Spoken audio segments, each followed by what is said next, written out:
Alright guys, we're back. I'm Justin. I'm Dan. We're back with another episode of One Fall to a Finish, and we said this month we were going to go over kind of the lighter side of wrestling a little bit. We wanted to go over some of wrestling's funniest gimmicks. This was as voted by you guys out on Instagram and Facebook. It's been, like I said, been a little bit since we put up that poll. It just took us a while to get to this, but we're bringing it to you now. Let's roll that opening and get right into it. Are you ready? Let's get ready to rumble!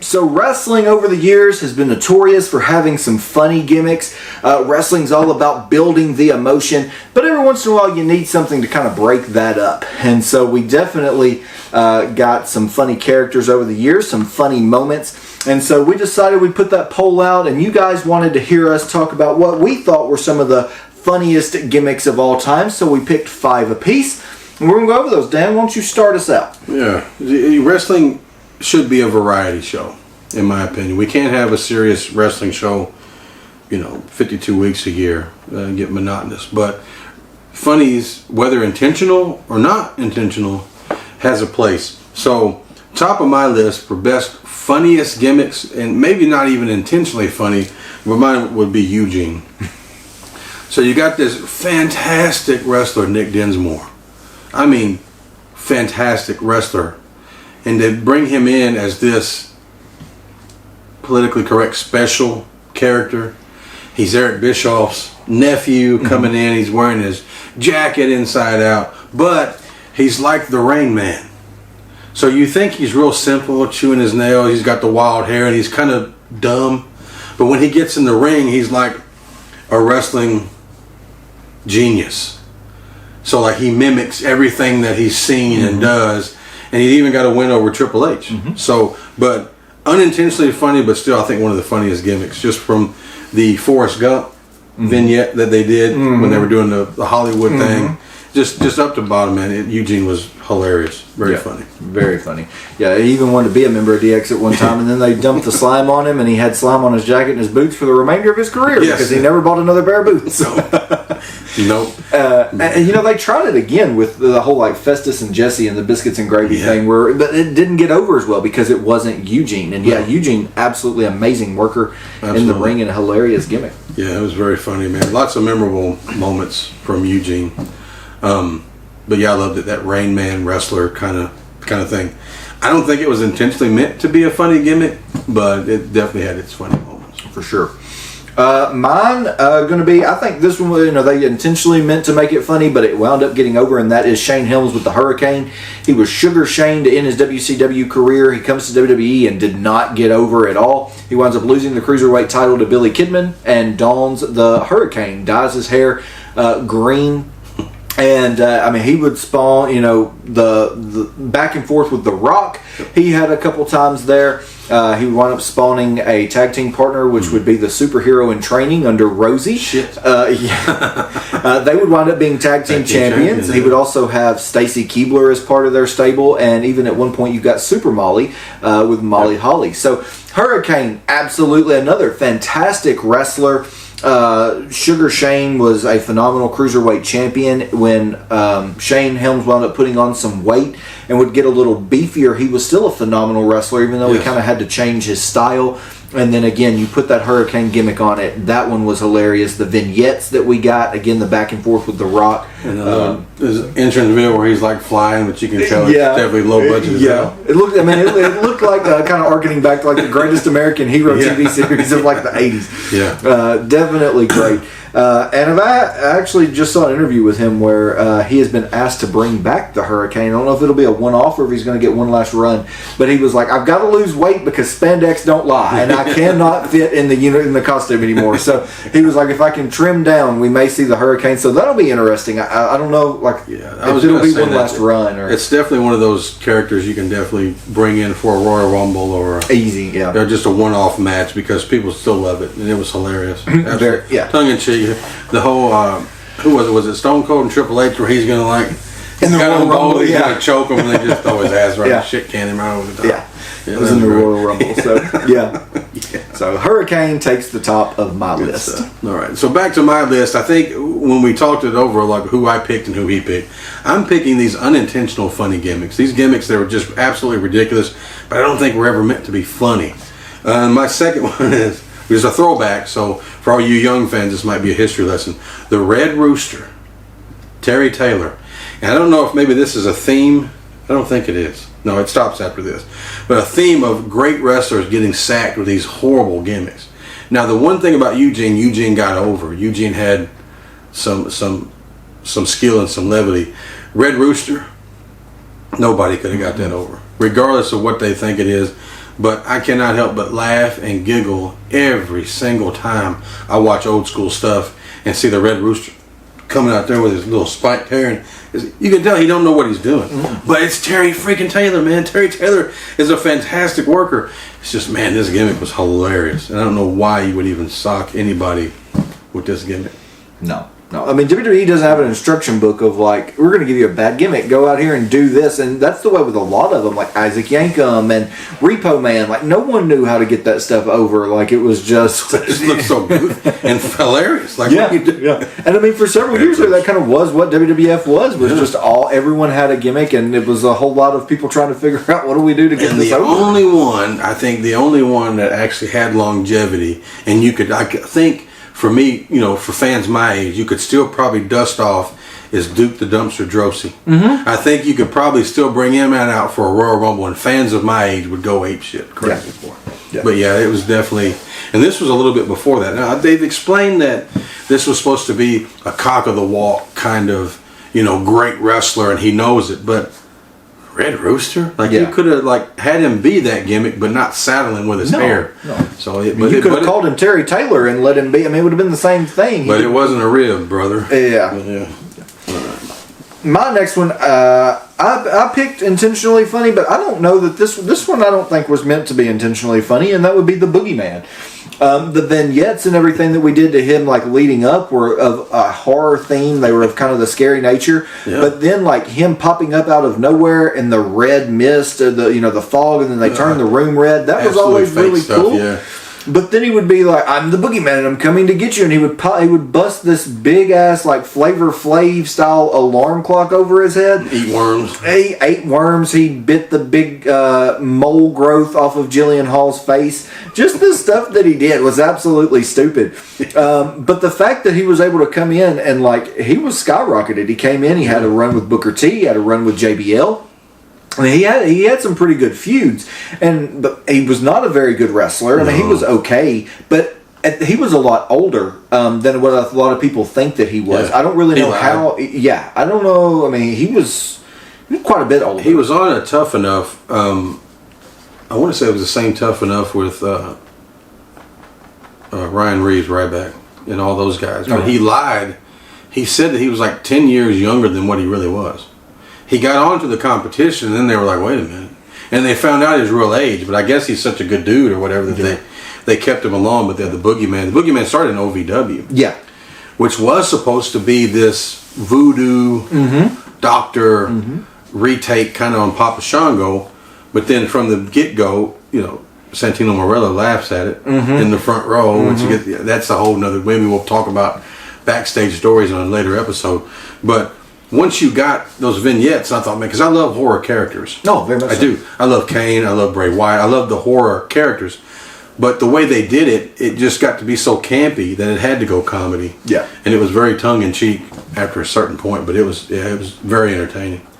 Very entertaining. So that was mine, the Boogeyman. All right. Number 3 for me is, this is another throwback because I've been a fan all my whole life, and I'm older, is Oz. Kevin Nash is Oz. Not intentionally funny, but what in the hell were they trying to accomplish with this thing? He comes out, you got this 7-foot monster, which of course I think before this he was in what were they called? Some tag team. They were god awful. They were almost like Mad Max looking characters. I don't remember what their names were. Yeah, they almost look like the Blade Runners. Yeah, it was trash. Yeah. And then they put him with this, and I'm like, I laugh. I mean, I watch it every once in a while just to have a good laugh, because I'm like, what? And then he's got this ugly mask, and then he takes the mask off, and he's got this green makeup on. He's smiling real big. Hilarious, man. And what a nightmare. He is probably one of the on your list, probably one of the only ones that would outgrow his gimmick to actually become, Overcome it. Yeah, Eugene stayed Eugene, but like Oz, he would become Kevin Nash, and look at the flourishing career he would have. Diesel, and then Kevin Nash. Yeah. So, but he's probably one of the only ones. Like Terry Taylor, he never really outlived the. No, he stayed in the business. He's still in the business in some capacity. But as far as like in ring, he went Terrence Taylor in WCW. Yeah. But after that, man, he was snake bit after that, and then, it just wasn't. Yeah. Oz. The early 90s WCW is wild, folks. If you don't know anything about it, go watch it. Yeah. Or don't. We might lose views if you tell them to go watch it. It's different, man. Yeah. My next one is going to be, and it doesn't matter which incarnation you do of them, but it's DX. Yeah. And probably, I think, some of the funniest stuff. I mean, they were funny in the 90s, don't get me wrong. But then you added X-Pac and Road Dogg and Billy Gunn, and they were still funny, but I feel like they lost some of that edge that they had a little bit. Yeah. But man, when they would bring them back in, what was it, like 2010 or whatever, and it was just 06 and 10, I think. Yeah. It was just Shawn Michaels. It was just Triple H. That was absolutely hilarious. You've got Triple H still doing the very vulgar, very vulgar, very non-PG stuff, and Shawn is just over there like, I found God. I can't partake in that. It makes for the greatest stuff. And then you had like their tyranny over Vince McMahon the whole time with the yanking the axle out of his limo and spray painting the WWE headquarters. Yeah. For me, that led to some of the most comedic stuff of all time, in my opinion. Like dropping the poop on the him and the Spirit Squad.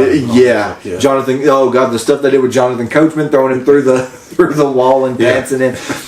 They were great, and I mean, it doesn't really matter which incarnation you take of them. They were all funny to an extent, but I definitely think that last run that they had, it was great. Yeah, it was all comedy. They knew what they were then. They started out as Shawn and Hunter in the DX, and that stuff was magical. Mm-hmm. I'd rather be in China signs, and they got the barbecue with the big sausages and suck the cook and all that stuff. I mean, that was great. Then they try to make them more serious with X-Pac and the New Age Outlaws. There was still some comedy in there when they did the Nation of Domination, and that sort of thing. But you could tell they were trying to still get that edge to them. And then, like you said, when they came back in 06 with just Hunter and Shawn, it was back to that old sophomoric fart sex humor, and it just works perfectly. Yeah, it did really good. I think Triple H was not in the best shape physically. That was kind of during his I'll call it the bulking age. Yeah. So I think they really leaned heavy on the comedic stuff because they were going up against the likes of Big Show and Shane McMahon, and they didn't so they really leaned heavily into the comedy, and it worked because again, like that whole like I found God, the Christian boy. Then you've got Triple H over here. Yeah, he's just letting it fly. And then, like, the stuff walking backstage where Shawn is, like, super kicking people and the papers are flying up in the air, like, that stuff's great. It's absolutely fantastic. So, my pick number 3 is DX. All right. My pick number 4 is one that has probably been forgotten by many, but it needs to be remembered as funny and horrible at the same time. It's a total Vince Russo creation. Beaver Cleavage, the former Chaz from the Headbangers. It's a very short-lived gimmick. He had a beautiful blonde girl with him that kind of played his mom. He came out with a little hat with the spinner blade on the top, and he was just kind of like Leave It to Beaver, but Beaver Cleavage instead of Beaver Cleaver. So she was scantily dressed. It was a very over-the-top, sexualized gimmick, but it didn't work. It failed miserably, and that's why it's so damn funny, because it's like this got airtime. So if you don't know what I'm talking about, just go to Google, go to YouTube and put in Beaver Cleavage. You will not be disappointed. It was a very short lived, I think it lasted maybe a month or two before he just went to Chaz, and that didn't get much better. And then he went into this Arabian gimmick with D-Lo, and then he went off into the sunset. But yeah, Beaver Cleavage. Do yourself a favor. My next one will be, I'll do my WCW pick, and that is Norman Smiley under the Screamin' Norman gimmick. Again, unintentionally funny, I think. I think it was meant to be funny, but the matches that we got were terrible. Like, they put the hardcore title on him, and he was wrestling like Terry Funk, who was really going through it at the time. He was already kind of broke down.